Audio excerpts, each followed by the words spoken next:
Bonjour à tous. Alors aujourd'hui je vais vous présenter une nouvelle version de ma Obao Hyper VSE, parce que c'est une voiture que j'aime bien trafiquer. Donc voilà, je l'ai montée en buggy Cox. Donc c'est une carreau de chez ProBody RC. Dessus j'ai rajouté de la tôle l'armée. Ici, un petit peu de tôle l'armée là. Je voulais un style un petit peu à la Mad Max là, donc j'aimais bien. Donc voilà, je l'ai fait comme ça. Donc là, je l'ai vissé avec un écrou dessous, donc ça fait un petit peu de poids, mais voilà.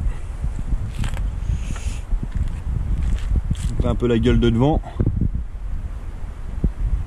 On fait un peu le tour, puis je montrerai après l'intérieur. Hop. Voilà, donc là, grosse modif, c'est surtout la carreau. Donc pour faire tenir la carreau, j'ai refait des supports carreaux de carrosserie. Donc je les ai fait en... Attends, hop. J'ai pris de la cornière en alu de 30 et puis je l'ai adapté pour que ça se marie bien avec la tourelle. Donc là, les amortisseurs, c'est tout pincé, tout prend son huile. Donc j'ai fait pareil à l'avant. On voit peut-être mieux là, ouais, voilà. J'ai fait les plots de carreaux en nylon. Donc le nylon, c'est assez sympa à usiner, mais putain, ça fait de la filasse. Enfin bon, bref. C'est pas trop le sujet. Donc voilà, plot de carreau en nylon. Donc pareil, cornière. Donc pour ceux qui n'avaient pas vu, j'avais mis les renforts maison alu avant et arrière.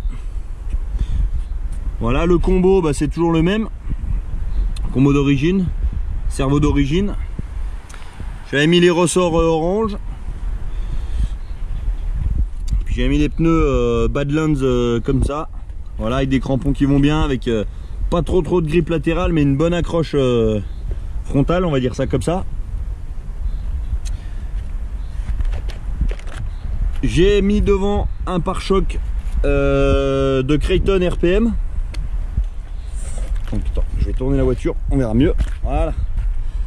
Donc pare-choc RPM de Arma Creighton. Voilà, donc vissé à la place de la petite plaque de protection. Hop là. Donc la forme elle est bien. Donc je l'ai recoupé un petit peu là pour que au niveau du braquage, hop, pas que ça vienne pas avoir un peu de marge quand ça se tord, quand ça vient se déformer. Donc là j'ai prévu large.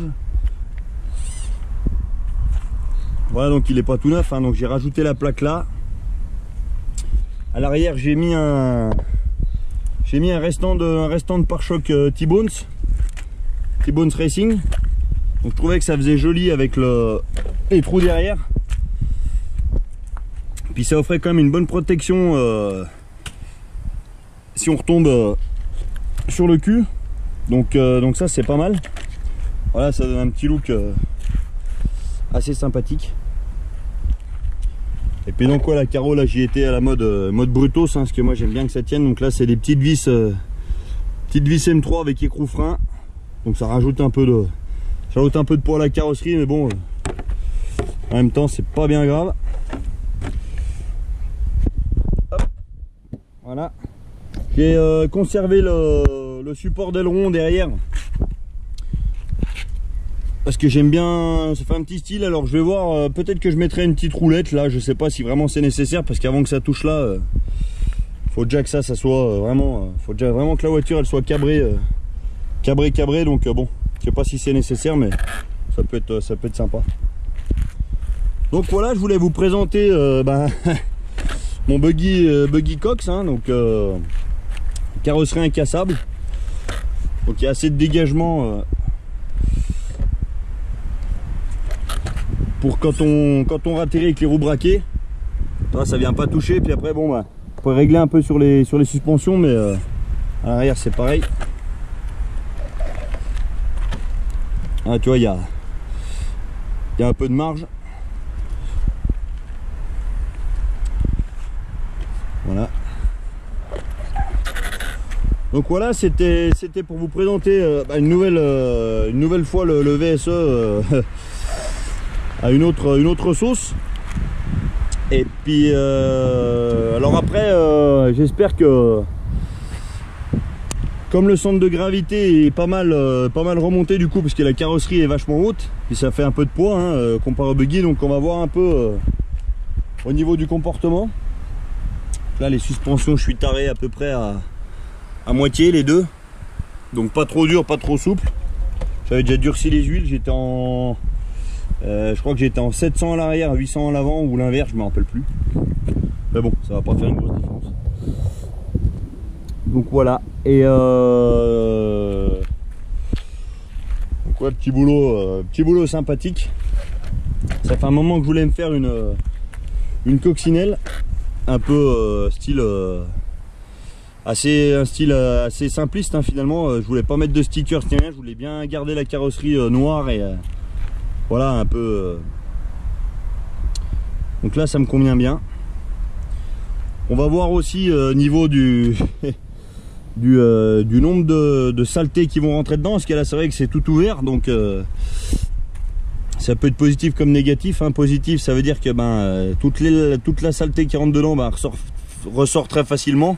Puis qu'il y a le négatif, c'est qu'il y a beaucoup de saleté qui va rentrer. On va voir ce que ça peut donner dans la poussière et tout.